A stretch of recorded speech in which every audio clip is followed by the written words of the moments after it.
नमस्कार दोस्तों, स्वागत है आपका आपके अपने YouTube चैनल शिक्षक ज्ञान चैनल पर। दोस्तों, इनकम टैक्स पोर्टल पर आईटीआर के फॉर्म भरने प्रारंभ हो गए हैं। इस बार जो आईटीआर फर्स्ट फॉर्म आया है उसमें यदि आप एचआरए एग्जम्पशन लेते हैं तो उसमें कुछ एक्स्ट्रा फॉर्म भरना पड़ता है, तब जाकर के आपको एचआरए की छूट मिलती है। तो दोस्तों, उस फॉर्म को भरने के लिए आपको एचआरए की कैलकुलेशन का पता होना चाहिए कि एचआरए की छूट किस कैलकुलेशन पर मिलती है। तो दोस्तों, आज के इस वीडियो में मैं पहले आपको बताऊंगा एचआरए की कैलकुलेशन की कितनी आपको छूट मिलने वाली है। उसके बाद मैं आईटीआर पोर्टल पर जाकर के बताऊंगा कि कैसे आप आईटीआर फॉर्म में एचआरए एग्जम्पशन लेवें। तो दोस्तों, वीडियो को प्रारंभ से लेकर के अंत तक अवश्य देखिएगा। और दोस्तों, यदि आपने अभी तक हमारे चैनल को सब्सक्राइब नहीं किया है तो प्लीज इसे सब्सक्राइब अवश्य करें। सब्सक्राइब करने के बाद में बेल आइकन के बटन को प्रेस करना बिल्कुल ना भूलें, ताकि जब भी कभी इस प्रकार की कोई भी सूचना, जानकारी या जीवन का अनुभव साझा करो तो इसकी सूचना सबसे पहले आपको प्राप्त हो। तो दोस्तों, अब सीधा चलते हैं और करते हैं एचआरए की कैलकुलेशन। दोस्तों, एचआरए की कैलकुलेशन करने के लिए आपकी जो बेसिक पेमेंट है वो सारी आपको जानकारी होनी चाहिए। अब ये आप कहां से लेंगे? आपका वेतन ड्रॉ आपने बनाया होगा, जिसके आधार पर आपका डीडीयू 16 नंबर फॉर्म बनाता है, या फिर आपको जो जीएफ 55 मिलता है जिसमें आपको वर्ष भर की इनकम होती है, वो आप 2023 का ले लें। उसमें आपको ये सारी जानकारी मिल जाएगी, टोटल बेसिक पूरे 12 महीने की, डीए वगैरह। जैसे कि मैं यहाँ पर लिख रहा हूँ कौन कौन सी जानकारी आपको चाहिए।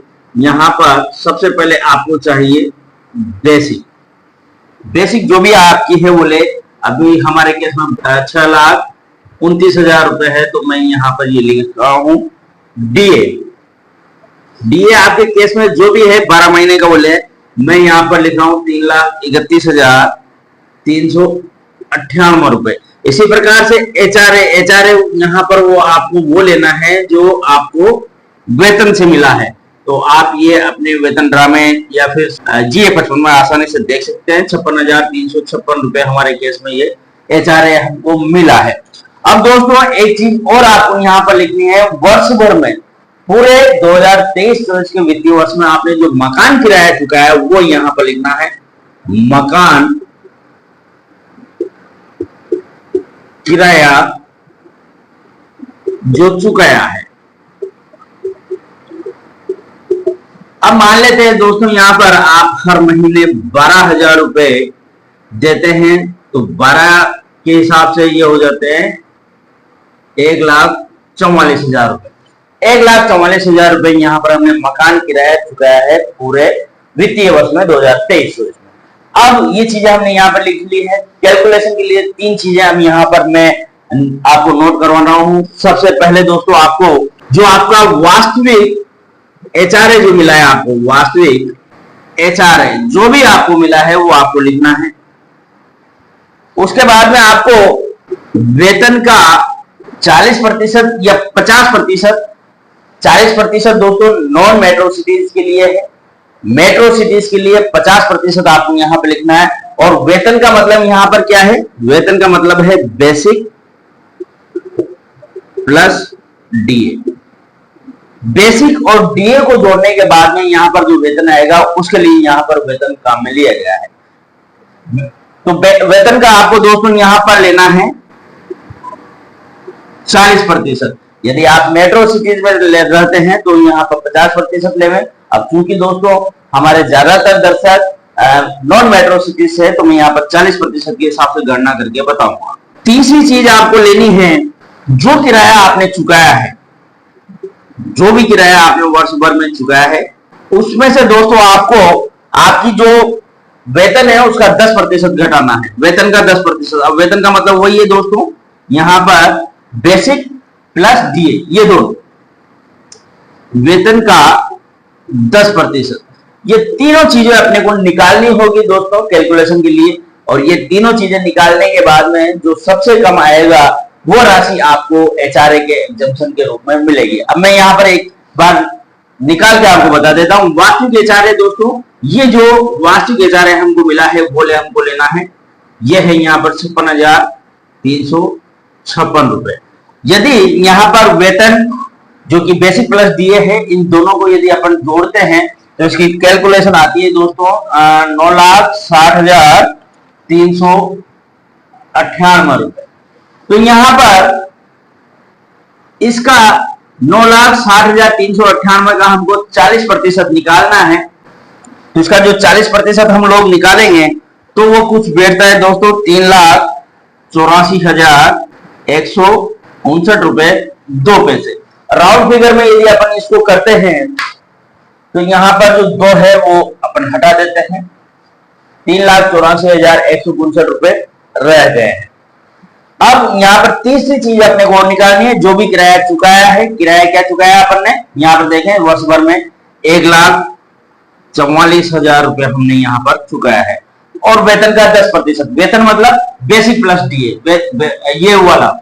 अब इसका 10% यदि अपन निकालेंगे तो यहां पर दोस्तों ये सीधा आ जाएगा आपके 96,039 रुपए 8 पैसे। राउंड फिगर में यदि करेंगे तो ये हो जाएगा 96,040 रुपए। ये दोस्तों 96,040 रुपए आ गए हैं। यदि इसको अपन घटाएंगे तो घटाने पर जो राशि हमको प्राप्त होगी वो राशि प्राप्त होगी 47,960 रुपए। अब दोस्तों ये कैलकुलेशन हो गई है। तीनों जो फिगर्स हैं ये तीनों फिगर्स हमारे यहां पर आ गई है। एक्चुअल एचआरए जो था वो आ गया है, वेतन में का 40% अपन ने निकाल लिया है, और इसी प्रकार से जो भी किराया हमने चुकाया था उसमें से वेतन का 10% निकाल लिया है। तो यहाँ पर आया है 47,960 रुपए। तो दोस्तों अब इनमें अपने को देखना है सबसे छोटी राशि कौन सी है। तो यहाँ पर सबसे छोटी राशि ये है 47,960 रुपए। तो आपको जो ये एचआरए मिला है 56,356 रुपए, इसमें से आपको 56,356 रुपए, इसमें से आपको 47,960 रुपए की छूट या एग्जम्पशन मिलेगी। मतलब इसको आपकी इनकम में नहीं गिना जाएगा। और इसको अपन घटाते हैं यहां पर,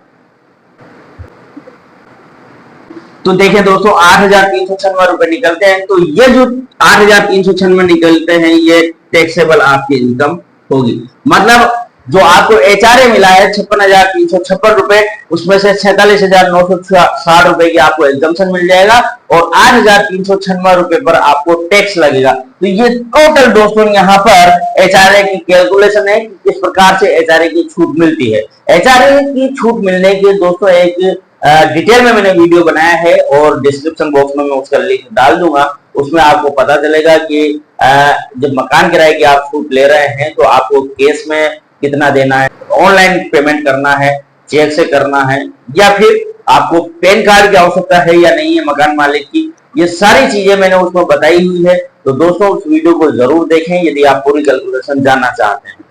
अभी हाल फिलहाल दोस्तों मैंने आपको बता दी कि एचआरए की कैलकुलेशन किस प्रकार से निकालते हैं। अब सीधे चलते हैं पोर्टल पर और बात करते हैं कि आईटीआर पोर्टल पर किस प्रकार से एचआरए की छूट लेते हैं। यहाँ देखें दोस्तों मैं आईटीआर पोर्टल पर आ गया हूँ, मैंने लॉगिन कर लिया है। आईटीआर पोर्टल पर जो 5 सेक्शंस होते हैं मेन रूप से उस पर मैं आ गया हूँ। पर्सनल इन्फॉर्मेशन मैंने कंफर्म कर ली है। पूरा वीडियो आईटीआर किस प्रकार से फाइल करें इसके लिए मैं डिटेल वीडियो लेकर के जल्दी ही आऊँगा दोस्तों।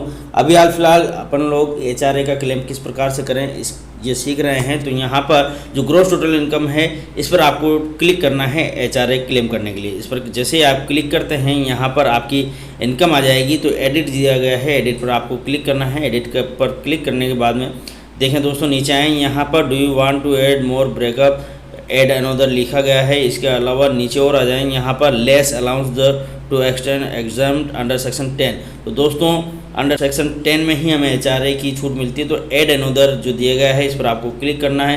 क्लिक करते हैं यहाँ पर नेचर ऑफ एग्जाम्ड अलाउंस आ जाएंगे। जितने भी अलाउंसेज है जिन पर एग्जाम्शन मिलती है वो यहाँ पर आपको देखने को मिलेंगे।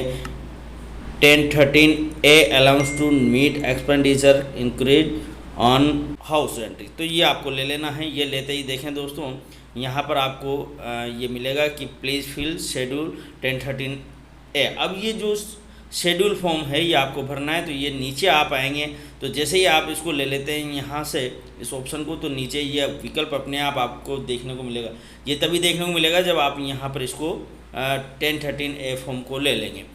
यहाँ पर शेड्यूल 1013A हाउस रेंट में आप चले जाएं, इसको जैसे ही क्लिक करते हैं तो यह देखें दोस्तों, यहाँ पर मेन चीज़ यह है, इसको भरना है। कैसे भरना है अब ये देखें। प्लेस ऑफ वर्क, यहाँ पर दोस्तों यदि आप मेट्रो सिटीज़ में हैं तो मेट्रो में लें, नॉन मेट्रो में हैं तो आप नॉन मेट्रो लें। मेट्रो सिटीज़ केवल हिंदुस्तान में 4 ही हैं, दिल्ली, बॉम्बे, कलकत्ता और मद्रास। इसके अलावा जो भी शहर हैं या जगह है वो नॉन मेट्रो में आती है। मैं यहाँ पर नॉन मेट्रो ले रहा हूँ। यहाँ पर देखें दोस्तों, एक्चुअल HRA जो आपको मिला है वो आपको लिखना है। मैंने अभी आपको बोर्ड पर जो बताया था वो मैं यहाँ पर लिख लेता हूँ, 56,356 रुपये। ये मैंने ले लिया है दोस्तों।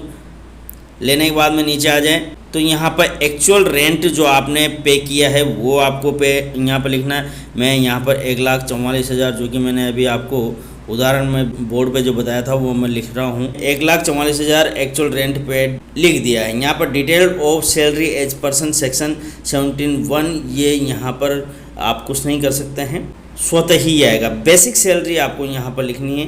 बेसिक सैलरी जो आपको मिली है वो आप निकाल कर लिख ले में फॉर्म नंबर 16 में ये देखने को नहीं मिलेगी, या आपको वेतन ड्राइव में देखने को मिलेगी, या फिर आप अपने GA 55 में भी इसको देख सकते हैं। मैं यहाँ पर लिख रहा हूँ 6,29,000 रुपये हमारी बेसिक है, यह मैंने लिख ली है। इसके बाद में डियरनेस अलाउंस आपको लिखना है, ये मैं 3,31,398 रुपये मैंने लिख लिए हैं। लिखने के बाद देखें दोस्तों, ये एक्चुअल रेंट पेड माइनस 10%, ये खुद ही यहाँ पर कैलकुलेशन करके देता है, खुद ही इसने कैलकुलेशन कर ली है। यहाँ पर 50% या 40% ऑफ सैलरी जो कि मैंने आपको बोर्ड पर बताया था, मेट्रो सिटीज़ के लिए 50% है और 40% आपके नॉन मेट्रो सिटीज़ में। तो 40% आपको जो बेसिक और DA है उसका 40% लेना है। मैंने 9,60,398 का 40% आपको निकाल के बताया था दोस्तों, तो वो राशि आपको यहाँ पर लिखनी है। ये राशि होती है दोस्तों हमारे केस में, मैंने यहाँ पर आपको बताया था बोर्ड पर 3,84,159 रुपये, ये मैंने लिख दिए हैं। देखें दोस्तों, जैसे ही मैं किसी भी जगह पर क्लिक करता हूँ तो ये एलिजिबल एग्जम्प्ट अलाउंस है, ये स्वतः ही आ जाता है। मैंने अभी आपको बोर्ड पर निकाल के बताया था 47,960 रुपये हमें यहाँ पर छूट मिलेगी। मतलब जो HRA हमको मिला है टोटल 56,356 रुपये, उसमें से 47,960 रुपये की हमको छूट मिलेगी, और जो बाकी HRA जो बचता है 8,396 रुपये पर टैक्स लगेगा। ये टैक्सेबल इनकम रही आपकी दोस्तों, मतलब 8,396 रुपये जो HRA बचा है इस पर टैक्स लगेगा। 47,960 रुपये की छूट आय में से घट जाएगी, ये स्वतः ही घटेगी दोस्तों। यहाँ पर मैं सेव करके आपको बताता हूँ, सेव मैंने किया तो ये देखें दोस्तों, 10,23,528 रुपये हमारे टोटल इनकम थी, 47,960 रुपये यहाँ पर HRA के स्वतः ही घट गए। तो इस प्रकार से दोस्तों HRA की इनकम का जो आप छूट लेना चाह रहे हैं उस छूट को आप इस प्रकार से ITR फॉर्म में भर सकते हैं और छूट को क्लेम कर सकते हैं।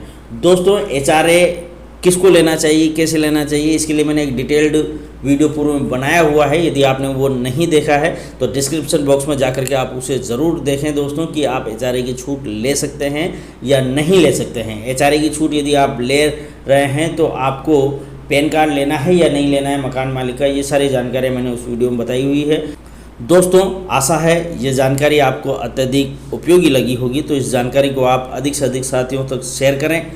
वीडियो अच्छा लगा है तो लाइक करें, एक अच्छा सा कमेंट करें, और यदि इससे संबंधित कोई क्वेश्चन है आपके दिमाग में तो कमेंट में उस क्वेश्चन को भी आप लिखें।